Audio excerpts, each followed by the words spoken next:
Good evening, everyone, and welcome to the ETF Securities webinar series. Just wanted to let you know that we will be starting in a few minutes now. We're just allowing a few more people to register and to come on, so just please give us a few minutes and we will be starting shortly. Thank you.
Okay, guys, thank you everyone for joining the ETF Securities webinar series, where we will be talking about the FANG future.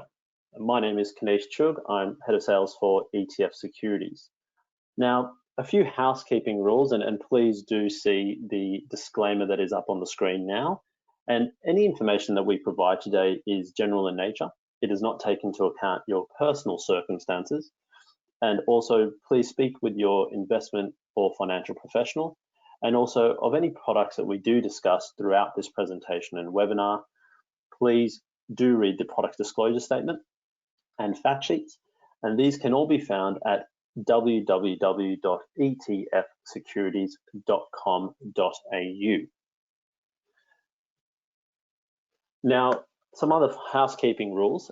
This webinar will be recorded, so you will be able to receive that post the presentation. There will also be some handouts which you can actually access now. Now, they include the actual slides that I'll be running through today. They also include our fact sheet for our new FANG ETF Securities FANG Plus ETF, and also a one-page flyer, which is quite informative and goes into a bit of detail around this new product. Also, for those that are listening live, we are running a prize draw, and to be able to be in this prize draw, we are giving away a $50 cash voucher. We ask that you fill out the survey that will be launched once I finish this webinar. So it'll automatically launch.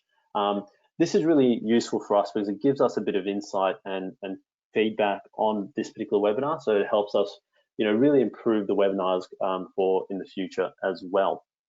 Now, finally, for any questions that you do have, please feel free to ask them either during the presentation, or alternatively though, I will be keeping aside 5 minutes at the end of the presentation to allow anyone to ask some questions. So if there is a bit of silence at the end of the presentation, that will really give you an opportunity to listen to the presentation now, and then at the end, you can formulate questions and you can ask away as well. So I guess we are here to talk about our newest ETF, the ETF Securities FANG Plus ETF, and that has the ASX code FANG. But whilst we will go into that and we'll discuss, where does it actually sit in a portfolio, we'll talk around the 10 innovative leaders that we are giving clients exposure to, there is the elephant in the room, and obviously that is the COVID-19 virus. And I wanted to touch on this particular pandemic and the virus, but also just take into account it has been a very tough year for the past 12 months for many Australians. Whether it has been the drought, whether it's been the worst bushfire season we've had, and now we're seeing this this global pandemic. It's impacted a lot of us, and I probably will like to disclaim that I'm actually, ETF Securities. We are all working from home. We're all in self-isolation, making sure that we try to stop the spread. So if you do hear, it is dinner time at my house, and so I'm at home doing this recording. So apologies if you do hear a few kids in the background, or if you hear a dog barking. I do apologize in advance. But I guess I wanted to actually launch a first polling question of the audience here, and that is, how are you finding the current pandemic, and what impact has it had on yourself? Are you working from home? Are you still going to the office, or have you temporarily shut down? And I guess just on this pandemic, it'll come up soon, but the slide that I had really showed I guess in human history, we have seen other pandemics. We've experienced those, and probably the most recent one in this century that is of the magnitude that we probably will see the coronavirus is the Spanish flu, which just occurred after World War I. We saw 40 to 50 million deaths as a result of that particular pandemic, and I think there is a light at the end of the tunnel, though. And what I will touch on just now, and it's interesting to see a lot of you actually, more than 80% actually of the audience at the moment is actually working from home. So, we will be talking around in actually some other in our ETF Securities Partner Series, and you may see that in a few emails. We actually are going to be talking around working from home and tips that you can use. So please actually look out for that. That'll be coming over the next week.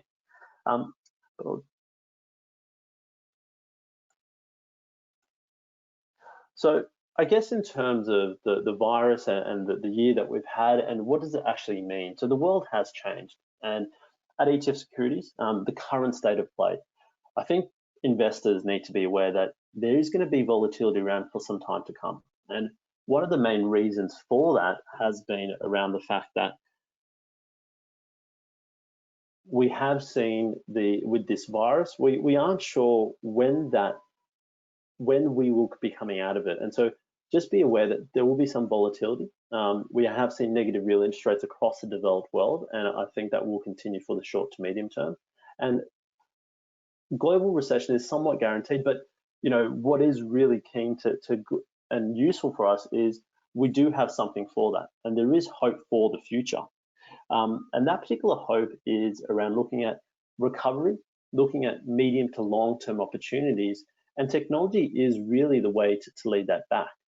Now, before we go into the FANG ETF and understanding how you can actually capture that recovery, and some of those names really have not been impacted in the way in which we've seen certain stocks such as real estate or energy, for example. This particular crisis in this March madness, as we can call it, we've seen a drop of nearly 32%. We've seen a slight recovery in the past few weeks. And it is really clear that, as I mentioned before, that volatility may exist for some time to come. So please be aware of that. But in terms of what has actually worked during this March madness, and it would be remiss of me not to touch on it, given we do have the oldest physical gold product in the world, and that product is listed on the stock exchange in Australia. The code is GOLD. It provides investors the ability to access physical gold.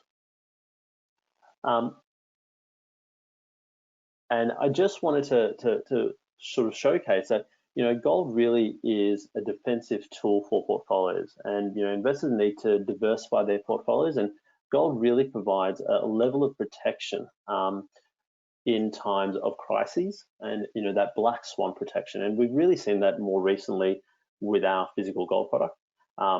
When talking in terms of year to date, it's up nearly over 25% in Australian dollar terms, and we actually have seen it really perform over other crises such as the GFC, the Black Monday crash that in 1987 as well, or even, for example, over some of the geopolitical risks. So diversifying your portfolio very much a key. Having a blend of defensive and growth, and defensive really comes in the form of that physical gold product. So I guess the next polling question I had is, do you own gold in your portfolio? Or would you consider it now?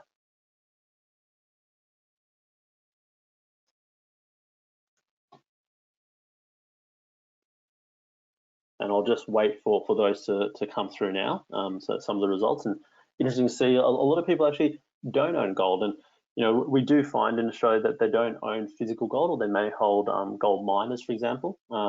And with our particular product, it is physically backed. So it is our largest fund. We have over $1.6 billion in physical gold, and it's really there as a secure and safe and really cost-efficient way for clients to access the movement of gold price.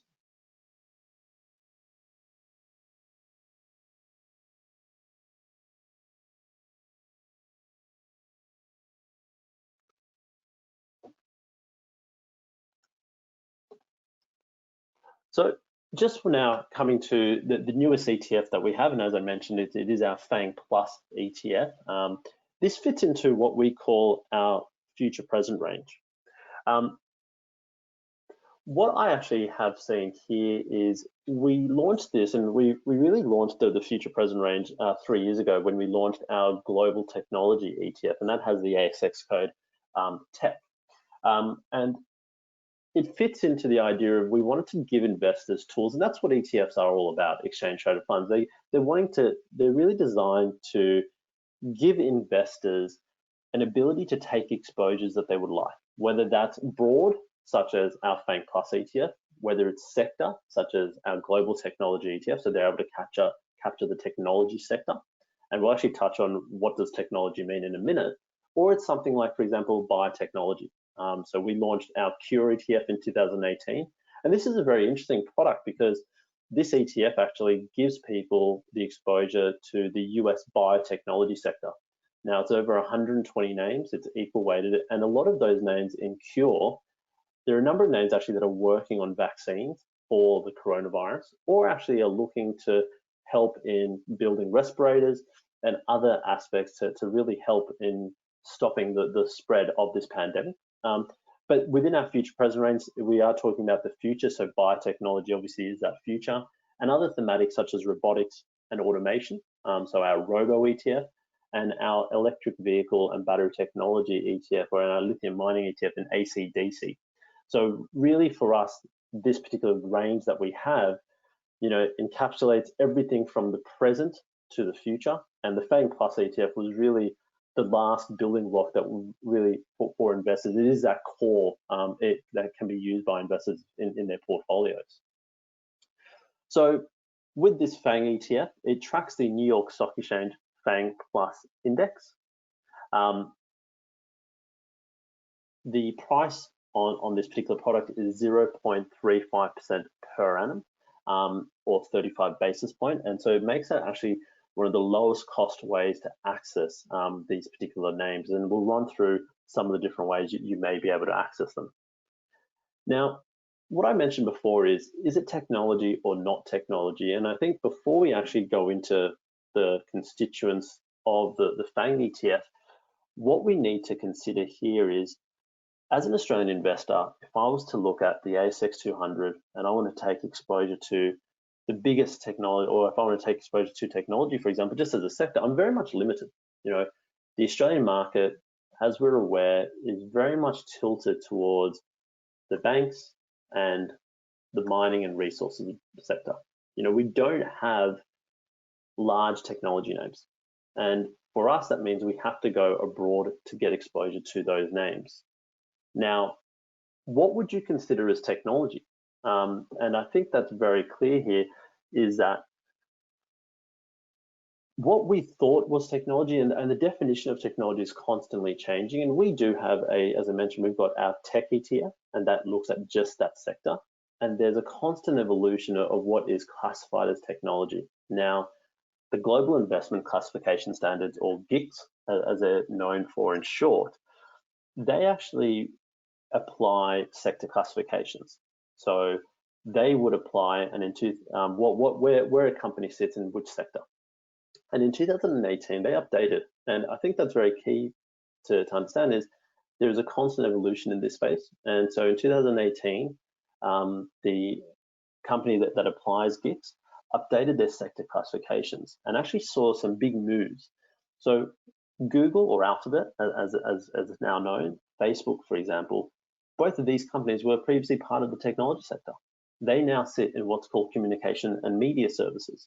So that's primarily because a lot of their revenue streams are from media or advertising. Netflix, for example, we all see it as a streaming service, and we all probably are using it right now, given a lot of us are now having to self-isolate. It is actually a media and entertainment company. And then we look at companies like Amazon. So I don't know about yourselves, but for me, I'm actually receiving a lot of Amazon orders more recently, given I'm at home, and that is actually a consumer discretionary name. It is not a technology name. And so it's really important to understand is when you're looking for technology, technology at a sector level is very different to what we in our minds may refer to as technology. So that's why we wanted to bring out the FANG ETF, because it really complements our tech ETF in terms of just a sector play, which is a pure play on the technology sector. Companies like Microsoft, companies like Apple is in there, and Apple obviously is and Nvidia are two of the names in our FANG ETF that also sit in our technology ETF, but that's really it.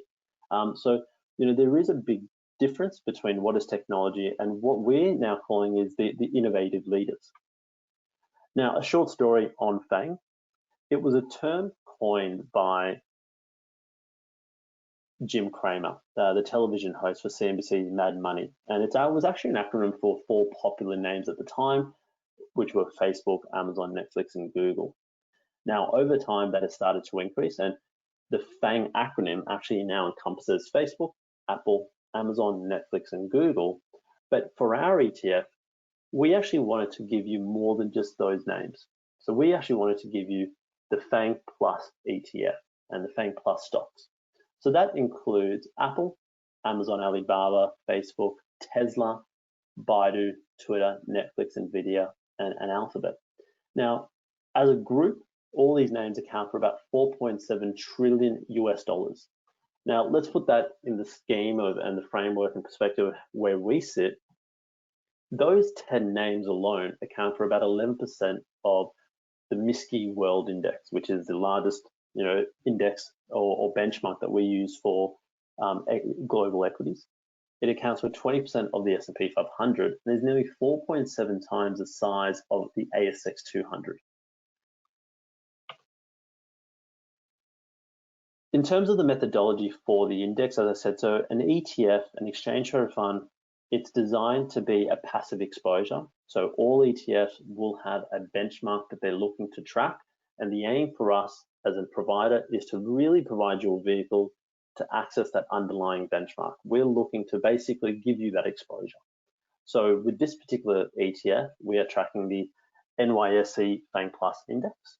And this particular index is quite simple in its methodology, in that it makes up names of the 10 largest innovative leaders, and that's designed and was designed by the investment committee back in 2017. All these names have to be listed on a major US exchange, and that is really important. We're not just limited to the NASDAQ, for example, and we will discuss that particular index because there is a competing product out there. So they're very much limited to just what is in the NASDAQ index. It can be listed on any major US exchange. Each of the names have to have a minimum market cap of US $5 billion. And they have to be trading on average over the past 6 months, at least US $50 million a day. Now, there is no minimum. So as the world changes and as we evolve, it is not to say that we may have more names moving forward. But currently, there only exist 10 names that sit into this index, and that's what the ETF tracks. And all 10 names are equally weighted. And I think that is really important to understand is with our future present products, all the products that we have in that future present range, they're all designed, they're all weighted in an equal weighting fashion. And the reason for that is, as an ETF provider, we really don't want to give you, we don't want to make the choice we should buy one over the other. We really want to give you the exposure to the broad theme or the broad view. And for us, the FANG Plus ETF is giving you exposure to the largest companies in the world that are innovating our lives every day. So just on performance, now these figures are all in Australian dollar terms, and they're all as at the end of March. And what we're seeing here is that just in the past 1 year, even considering the recent March madness, as we can call it, we have seen a 12-month return of 30%, 30.1%. Now that is more than just under 6% greater than what you would get from the NASDAQ 100, which a lot of investors actually use for these particular exposures. And I guess at ETF Securities, we really are all about bringing you the intelligent alternative, and that's one of the reasons why we launched this ETF. Is we understood people were buying the NASDAQ 100 index, and they were buying that particular product, but that is 100 names. It is market cap weighted, so you may not get exposure to all the stocks that you really want. An example there is Apple. It doesn't sit there on the NASDAQ 100. The other aspect of it was the fee. So the ETF that tracks that NASDAQ 100 is above 45 basis points or 0.45%. So for us, we want to bring you a lower cost alternative and an alternative that didn't have 90 other names or 95 other names that you really don't want. So really it was bringing you a concentrated view on what you really want within your portfolio, and that was the FANG Plus names. Now, talking about different ways to access those stocks, there really is, a few ways you would do that. And what I actually would like to do is just launch another poll, is how would you access these FANG names? Now, you can either go obviously and buy an ETF such as ours. Now, that ETF is obviously the FANG product. It is 1 unit, so you don't have to do anything more than buy the 1 unit of the ETF. The fee, as we mentioned, is 0.35% per annum. It is domiciled in Australia. It's listed on the Australian Stock Exchange, which means that you are not required to fill out a W8 bench form. And that is really important, because the other way to access these particular names is if you were to buy directly these names on the US exchanges. Now, what does that mean? So that would mean you are a US investor. So there are certain tax implications that you would have to adhere to. It is quite expensive to buy those names. If you're transacting via a broker or a financial planner, they may apply their fees to be trading internationally. If you're trading yourself, for example, you may have to be up in the middle of the night to particularly trade those stocks. So it is very difficult. And also, I was talking with a client the other day, the cost of entry. So we're talking about some names within this particular ETF that are, thousands of dollars per share.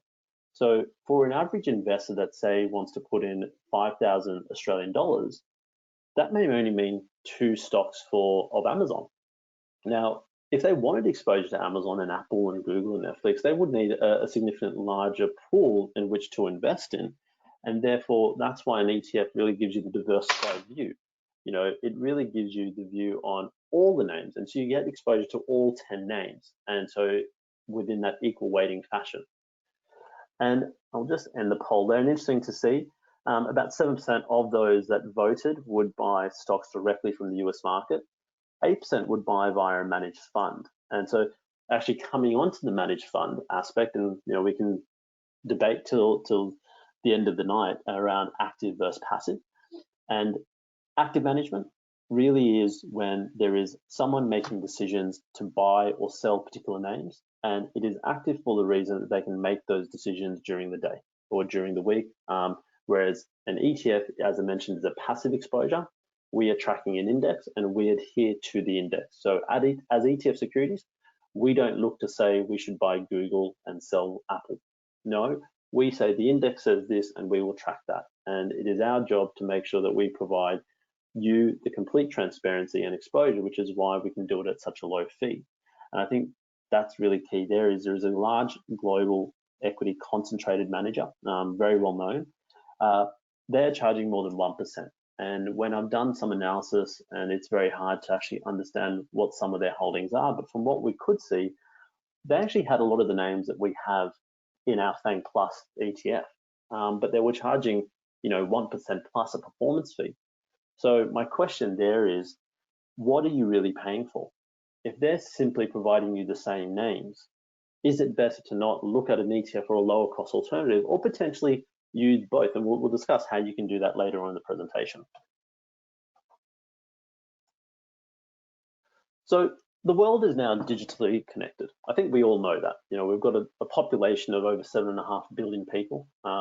Mobile phone use is at, it's continually growing, and as is internet usage. And I think we'll probably actually see we may actually see increases in this penetration figures that we've got here in terms of things like active social media, given the fact that a lot of people are at home on Instagram, Facebook, Twitter, etc., or LinkedIn. So it'll be interesting to see these stats after the COVID-19 pandemic is well behind us. But I wanted to delve a bit deeper into the names that feature in this FANG Plus ETF of ours. And I wanted to do that under 5 broad themes, and that is e-marketing, e-commerce, e-entertainment, cloud computing, and next generation cars. So looking at e-marketing, and this really is looking at a few of the marketing and media companies that we have in this particular ETF, and that really focuses on things like Facebook and Google. And some interesting facts there is that over 55% of all internet users are currently users of Facebook. 93% of Google's market share is on the search engine market. And the other aspect to consider here is a lot of these companies, Google, Facebook, for example, and even Twitter, to that extent, generate a lot of revenue from advertising. And advertising, if you're unaware, has seen a big shift. We've seen that shift moving away from traditional media ad spending, where they're now looking at digital advertising. And the chart, the table on the right there, you can actually see the percentage spends on digital ads in China, in the UK, just across the board. There's continually increases in that. And here in Australia, about 57%, and this is as of February 2019, has been on digital ads. And what that has resulted actually in we've seen a dramatic drop in traditional advertising spend, so newspapers. We've seen things like podcasts really come into the fore. So Spotify, for example, and people advertising via podcasts, via Spotify, then using things like digital TV. And more recently, we actually saw Ausbiz, which is an Australian business channel, launch. So again, digitally streaming to you the financial news of Australia no longer needs a physical Channel 9 or Channel 7 or even a cable Foxtel channel. It can be done through an online streaming service. What was interesting is how has the COVID-19 pandemic affected some of these names? And this is actually the top searches on Google, and that is specifically Australia's Google page. So not global, not the US, Australia. This was on the 23rd of March. So this was when Scott Morrison announced, increased social distancing and the need for Australian citizens to self-isolate and try to stay home as much as possible.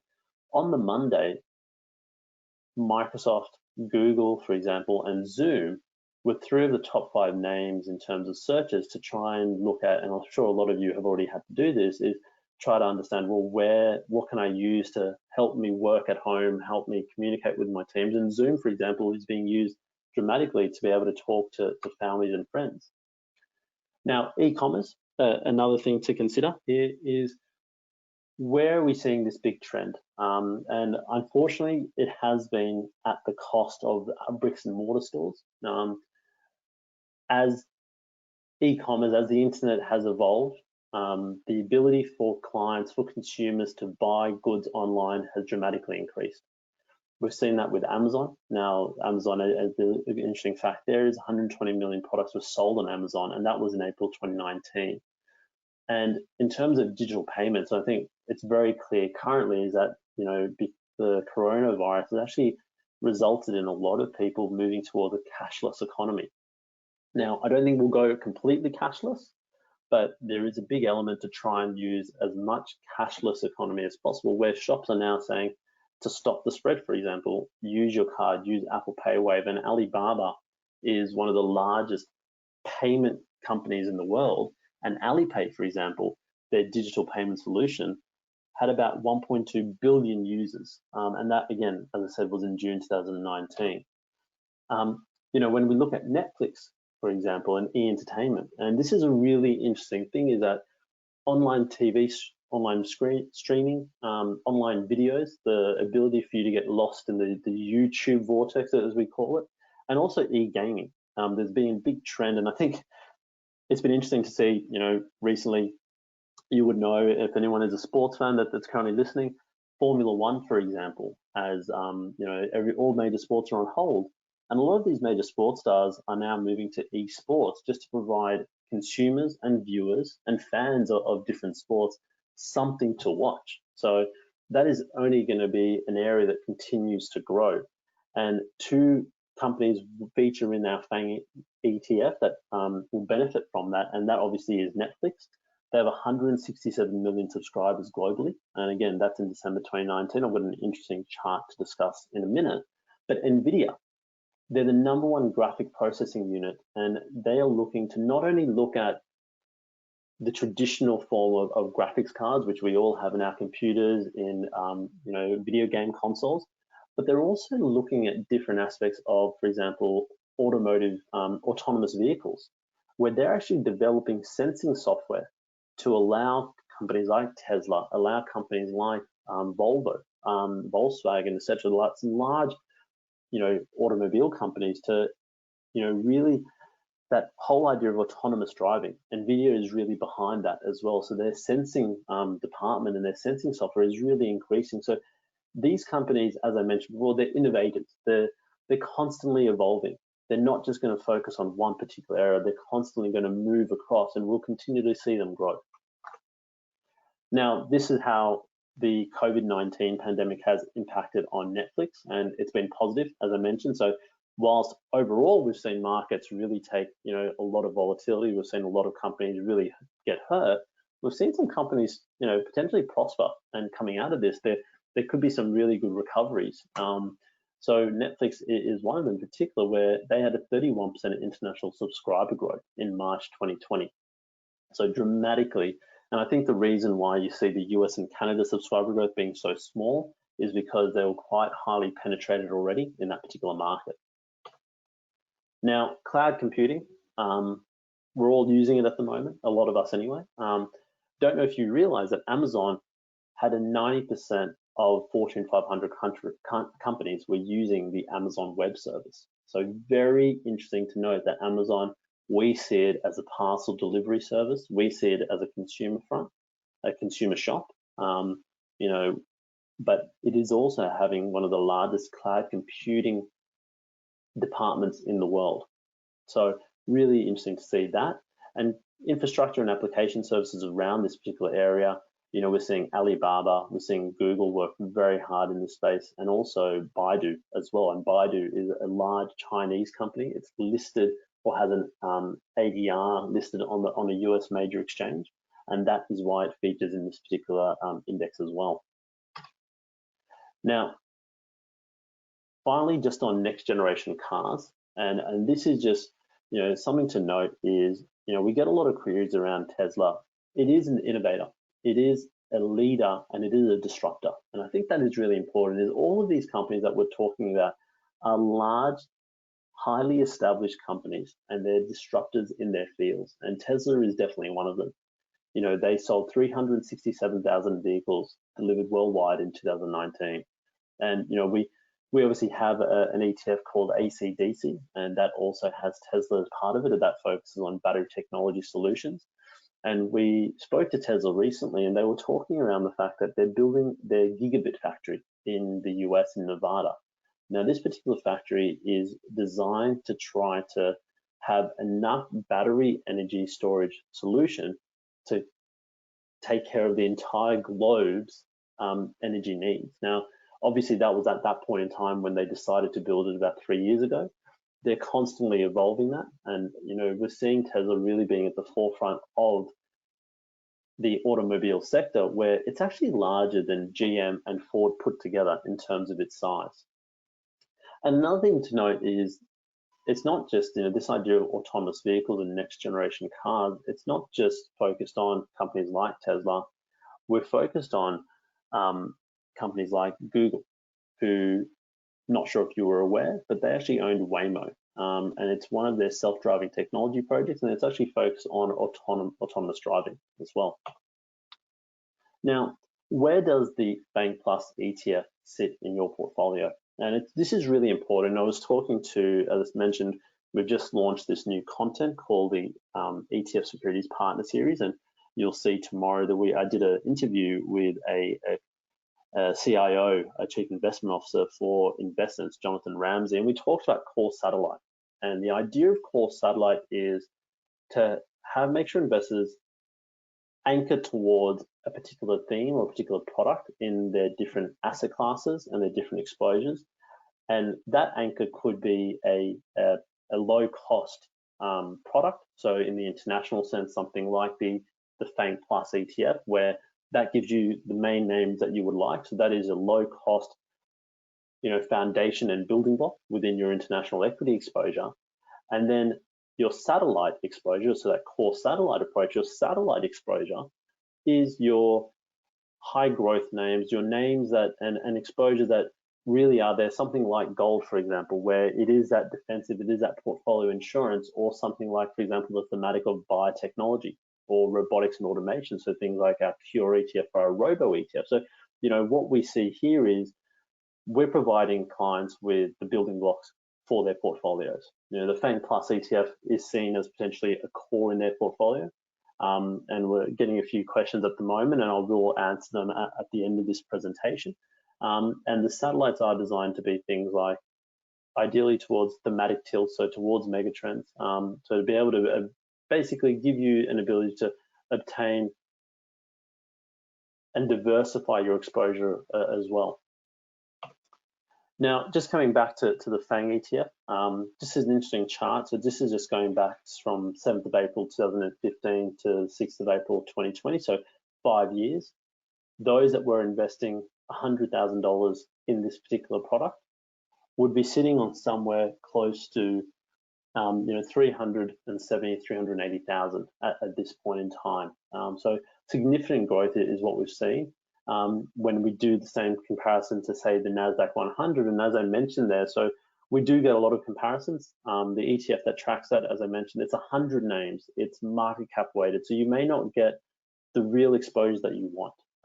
You know, we're talking about, you know, there's a large aspect of healthcare and consumer, so there's a long tail, and I think that's really important to understand. Is a concentrated exposure, if you want these names, is what we've tried to provide there as an alternative, as an intelligent alternative in the FANG ETF. And that active manager that I was referring to, you know, this particular active manager, it's a large concentrated global equity fund. You know, it takes bets either way. Sometimes it could also be quite heavily in cash, for example, and there's a large discussion around that at the moment. But, you know, we can see there's significant difference, and as I mentioned, that price point. So coming back to that core satellite, you know, taking an ETF, taking the FANG ETF, for example, as your core, it's your low cost way to access these names. And if you wanted to take a view on, say, that a particular active fund, that could be your satellite, for example, where the cost is slightly higher, but it doesn't then impact your portfolio. So something to consider there. Now, the ETF Securities Future Present range, and before I get into the questions, it really covers a broad range. Our FANG ETF is looking at your broad-based. If you wanted the pure sector of technology, and as I mentioned, there is big differences between what is technology and what is not technology, and there are only 2 stocks within the 10 names in our FANG ETF that are actually classified as technology now. And so that is Apple and Nvidia, and all the other names are no longer technology. So if you wanted the pure technology sector, there's a really good complement to be had there between these 2, and that's your established names like Microsoft, for example. In biotechnology, I mentioned we did launch Cure 2 years ago, and that looks at the biotechnology sector, and that's really at the forefront of healthcare. And then we're looking at other thematics such as robo, automation, and artificial intelligence, so our robo ETF. We're looking at the highest market leaders in that thematic space, and that really will be driving, our world in the future. So these are really, interesting names that are looking at, things like iRobot, and so they actually own the Roomba vacuum cleaners, which we may have around our house, or the robotic vacuum cleaners, for example. And then finally, we have our on climate change and battery technology. It's our ACDC, so our battery technology and lithium ETF. Now, what I will do is just another reminder, please fill out the survey once I end the presentation, but I'm just going to give everyone a few minutes to send through questions. I know some of you have already asked some questions, so I'll start answering them. But over the next 5 minutes, please feel free to send through questions, and we will try to get to them as quickly as possible. So just bear with me, and we'll just give everyone a few minutes now.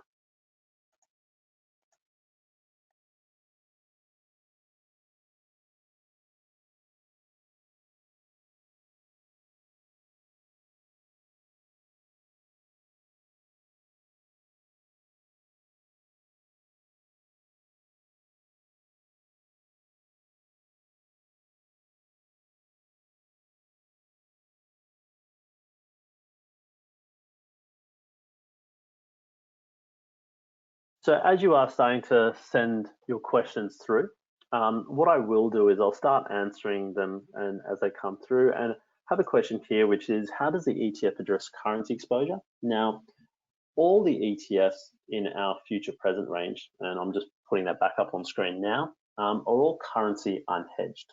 So they've all got a exposure to, for example, our FANG ETF. They've got its currency unhedged, so if the US dollar moves a certain way, that will impact that particular ETF.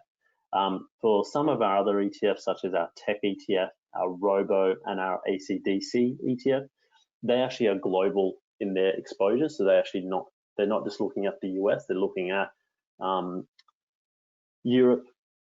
They have some Australian names in some of those particular exposures, so they have some names from Asia. So all of these products are currency unhedged. So there is a currency element to it that you would need to take into account.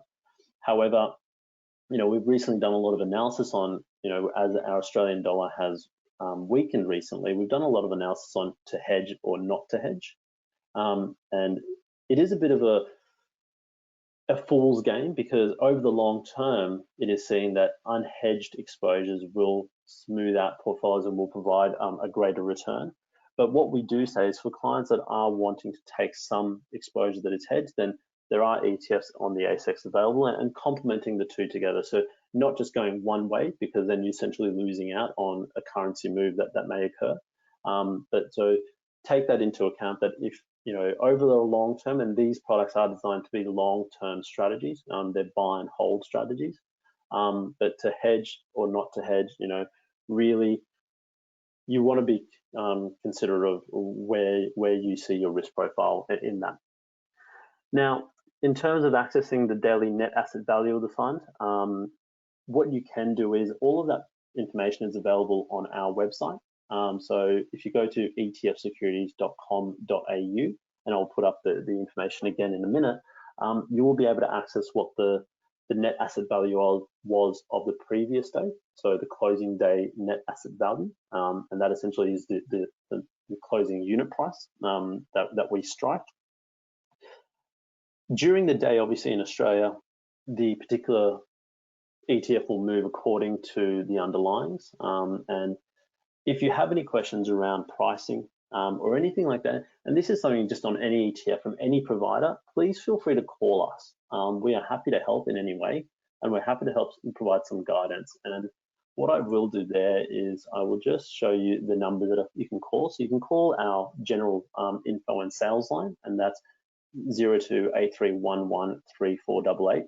Or if it's a trading query, my suggestion is to call that trading line, which is 0283113483, and that will take you directly to our portfolio management team and our capital markets desk. And they are there making sure they're on screen, they're looking at our products, and they will be able to help you with any particular trading query. Now, both of these numbers are being manned, even in self-isolation. They're being manned during market hours. So between 10 a.m. to 4 p.m. Australian Eastern Standard Time, there will be someone there to answer your questions. Now, someone has asked, just in terms of what benefits do you see this ETF versus other providers similar ETFs? And as I mentioned, what we see, and for us, is the concentrated nature of it. When we were looking to launch a product in this space, we were talking to clients, and what really drove us here was people were asking, well, I want access to Google, Facebook, I want access to those FANG names. That is really what I would like. I don't want more than that. I don't want a lot of the tail, as I mentioned before, and that's where we see the clear benefit is we are giving the ability for investors to really take that specific exposure, and also at a price point that is considerably cheaper. So yes, you can take a broad S&P 500, which is the main benchmark for the US market, and at a very, very low fee, but that is 500 names. So if you're looking for specifically these names here and the innovative leaders in this particular space and what will continue to grow, you're not going to get that same exposure anywhere else. And I think that is one of the key differences between this product and others from our peers. Another question we have, and we actually get this quite a bit, and that is the FANG's fund size is quite small. Now, obviously, an ETF, and I don't have a slide on this, but an ETF is an open-ended structure. Now, what I mean by that is we essentially can issue more units into the fund. So as we receive more inflows, we will issue more units.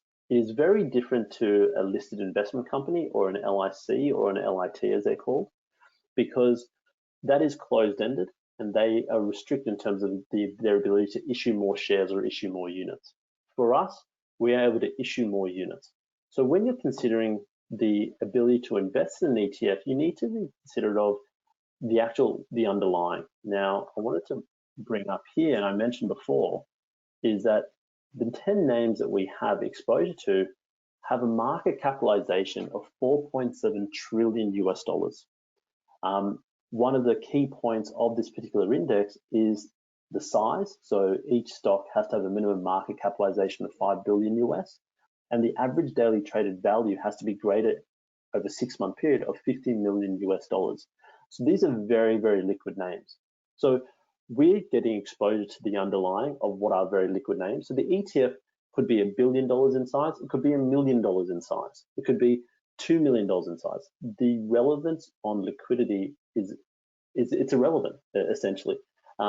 As a client, you have full confidence, and I would instill confidence in that we are able to provide your ability to buy or sell this particular ETF, because one thing that we are concerned around is liquidity for investors. So we are not going to launch a product, and to be fair, regulators in Australia, the ASX, the Australian Stock Exchange, and also ASIC, aren't going to allow us to launch products that are giving you exposure to an illiquid asset. And that is very clear and very important, especially in the current times. And that's what ETFs really provide, is the ability to liquidate your holdings during the day and actually lock in your price, whether you're buying or selling. So you can actually see that. And the key difference there between something like a managed fund, you don't know that. So with this particular ETF, it is small in size. We only launched it just over a month ago. In terms of assets under management, we're sitting closer to $10 million currently and continuing to grow. But as I said, that size of the fund does not impact the liquidity of the underlying. In terms of dividend reinvestments, this is all able to be done. So when you do invest in any ETF of ours, especially on our the funds that we do distribute a dividend for. So most of our equity and currency products are all distributing some dividends. Please make sure you nominate for the dividend reinvestment plan with Computershare, which is the share registry that we use. They will then allow you to reinvest those dividends, and that will occur. And finally, just on a question around Zoom and Microsoft have been two notable exclusions. I cannot guarantee that they won't be included in the future. They have not been part of this particular ETF, and I think this particular ETF was designed to look at growing innovative leaders and disruptors in their space, but large disruptors. So Microsoft being an established name, it features in our tech ETF, and that's where we see it. It's a pure technology sector play. It's an established name, it's a mature company. These names at the moment are constantly evolving and constantly growing. But that's not to say that companies like Zoom or like Microsoft may not feature in this particular ETF moving forward on that. Look, I'd probably wrap it up there, and as I said, I'll just bring it back to this last slide. Please feel free to visit our website, etfsecurities.com.au. We do have that info line.